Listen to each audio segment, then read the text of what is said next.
Assalamualaikum warahmatullahi wabarakatuh. Halo Sobat Perpus Depan, jumpa lagi di podcast Sobat Perpus Depan.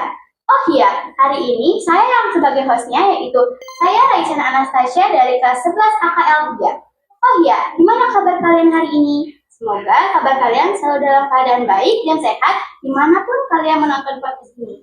Oh iya, kalian lihat gak sih di dua samping aku ini ada dua narasumber. Kalian kenal nggak sama narasumber ini siapa? Udah kenalan dulu ya sama mereka? Silakan. Halo semuanya, aku Askena Diazara, aku selaku dari perwakilan tim Edcraft. Hai semuanya, salam kenal. Saya Mila Kamelia, saya guru SMK Negeri 8 Jakarta sekaligus pembina dari Edcraft.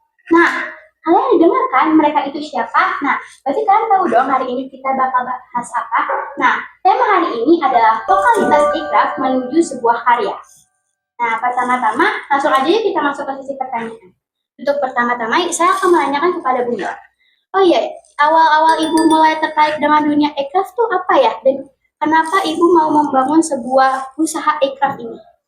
Oke, jadi untuk awal mula Edcraft itu ada, sebetulnya ini adalah karya dari siswa ya. Jadi bukan karya saya ataupun karya guru lain, tapi ini adalah karya dari siswa SMK Negeri 8 Jakarta, di mana waktu awal mulanya itu kita pernah melakukan sebuah pameran, ya, memamerkan produk hasil karya mata pelajaran proyek kreatif kewirausahaan, dan ternyata kita menemukan nih bibit-bibit yang memang siswa ini ternyata senang dengan crafting gitu ya. Salah satunya adalah yang merajut. Jadi ada alumni SMK Negeri 8 ya, yang dulunya masih siswa sekarang sudah alumni, dia itu senang merajut dan akhirnya mencetuskan sebuah ide. Bu, gimana kalau kita bikin sebuah komunitas untuk crafting SMK Negeri 8 Jakarta, kerajinan tangannya SMK Negeri 8 Jakarta yang mungkin nanti bisa dijadikan produk unggulan untuk dipamerkan setiap expo atau pameran. Nah, siswa ini ketika mencetuskan ide itu, kami sebagai guru ya tentunya menyambut dengan baik ide dari dia, dan akhirnya ya udah kita buat komunitas gitu dan ajak teman-teman yang memang punya keinginan atau punya bakat gitu ya, punya nilai seni yang tinggi ketika membuat sebuah produk, dan akhirnya tercetuslah sebuah komunitas yang dinamakan Edcraft gitu. Jadi mereka membuat komunitas ini dan melakukan pertemuan setiap 2 kali dalam seminggu pertemuannya, dan mereka di situ belajar dari yang mungkin ada yang nggak bisa jadi bisa, atau memang awal memang sudah bisa jadi makin bisa dan bisa menghasilkan produk yang bisa dipamerkan setiap kegiatan-kegiatan pameran SMK 8 gitu. Oh iya, pertemuannya itu setiap hari apa aja ya, Bu? Pertemuannya sih mereka ketemu biasanya di hari ini ya, Selasa sama Kamis gitu. Jadi 2 kali dalam seminggu kayak gitu. Terus untuk mendapatkan modal awal itu gimana ya, Bu? Kalau bisa diceritain. Mendapatkan modal awal, jadi sebetulnya memang kita untuk masalah modal itu kita alhamdulillahnya difasilitasi dulu oleh sekolah gitu ya. Sekolah itu memberikan modal untuk teman-teman siswa yang ada di komunitas Edcraft untuk membuat produk. Tapi tentunya sebelum kita memberikan modal, sekolah memberikan modal, mereka membuat yang namanya rancangan biaya RAB gitu. Nah, RAB-nya dibuat, barulah akhirnya nanti sekolah bisa memberikan bantuan dalam bentuk modal, terus mereka eksekusi dengan kreativitas mereka gitu. Kan aku udah dengar nih dari Bu Mila. Sekarang aku mau tanya ke Kak Askia sebagai salah satu anggota dari tim Edcraft. Oh iya, untuk Kak Askia, aku mau tanya, kira-kira event apa aja sih atau pameran apa aja sih yang udah pernah diikutin sama tim Edcraft? Kita udah pernah beberapa kali mengikuti event besar kayak Expo SMK 2024, lalu ada pendidikan pameran 2024, matching business 2025, dan yang terakhir itu kita ada ngelakuin event Hari Kasih Sayang 2025 itu khusus merayakan Hari Kasih Sayang di tanggal 14 Februari 2025. Kan tadi Kak Asti bilang kalau misalnya ada event kasih sayang ya. Aku mau nanya nih ke Bu Mila, event kasih sayang itu tujuannya dan diadakannya di mana ya?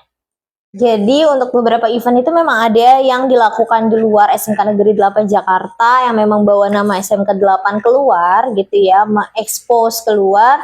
Tapi ada juga event-event yang dilakukan Ekraf itu untuk internal gitu di dalam SMK Negeri 8, yaitu di event Hari Kasih Sayang itu. Jadi di event Hari Kasih Sayang itu komunitas Ekraf itu membuat produk, membuat hasil karya kerajinan tangan yang mereka buat untuk membantu orang-orang khususnya siswa-siswa SMA Negeri 8 untuk bisa mengungkapkan mungkin ya rasa kasih sayangnya kepada orang-orang yang memang mereka sayang kayak gitu.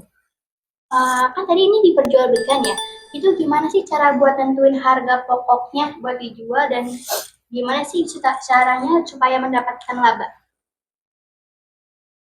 Jadi caranya mereka tadi ya membuat RAB gitu kan, bikin RAB. Kalau misalnya udah bikin RAB, mereka tahu kan berarti berapa pengeluaran-pengeluaran yang mereka butuhkan untuk membuat sebuah produk ya per jenis produknya. Jadi nanti RAB-nya dibuat, dihitung HPP-nya per item, berapa HPP harga pokok produksinya, kemudian nanti kita sepakati tuh biasanya berapa sih laba atau margin yang mau kita ambil untuk menentukan harga jual dari setiap produk gitu. Baru nanti ditentukanlah harga jualnya sekian. Jadi kesepakatan dari teman-teman. Karena apa? Karena produk kerajinan tangan itu mungkin nggak semua orang menghargai sama karena tingkat kesulitan atau bahannya atau lamanya pembuatan tersebut itu iya berbeda-beda dan juga setiap orang itu punya penilaian tersendiri dari produk yang mereka hasilkan gitu ya. Jadi kita kembalikan kepada teman-teman komunitas berapa sih layaknya nih kita jual produk ini keluar seperti itu. Oke, kira-kira nih ada strategi khusus gak sih buat memasarkan produk ini? Menurut Kakak dulu. Menurut aku, kalau kita manfaatin media sosial yang kita punya itu Instagram. Kalian bisa cek di Instagram 8 Ikraf. Nah, di situ kita biasanya posting proses dari pembuatan produk dan juga foto-foto estetik dari produk kita. Nah, di situ kita memanfaatin desain visualnya yang kita pamerin di IG itu.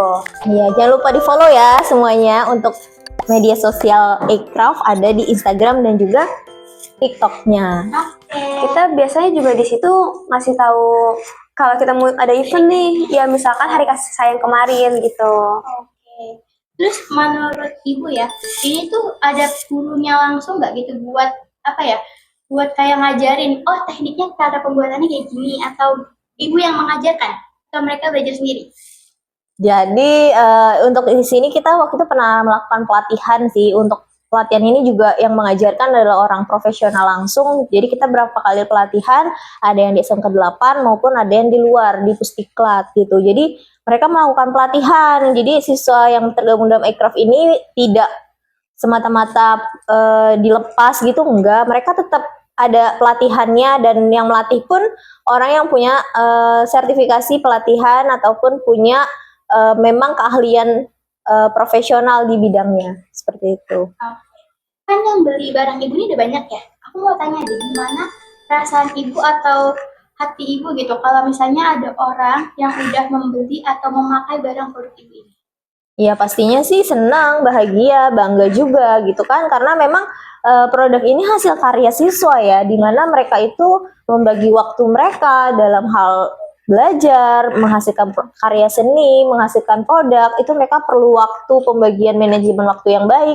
Sehingga ketika mereka sudah membuat produk dan produk itu disukai, disenangi oleh orang-orang yang memakainya atau banyak orang yang tertarik ketika kita pamerkan, itu ya seneng banget gitu ya. Apalagi misalnya Hari Kasih Sayang kemarin yang dilakukan di SMK 8 itu bisa membantu pastinya kan orang-orang yang memang mau ngungkapin kasih sayangnya nih dengan hasil karya dari Ekraf gitu. Jadi kita pastinya senang banget dan bahagia kalau memang pembeli atau customer kita itu bahagia ketika memakainya. Oke.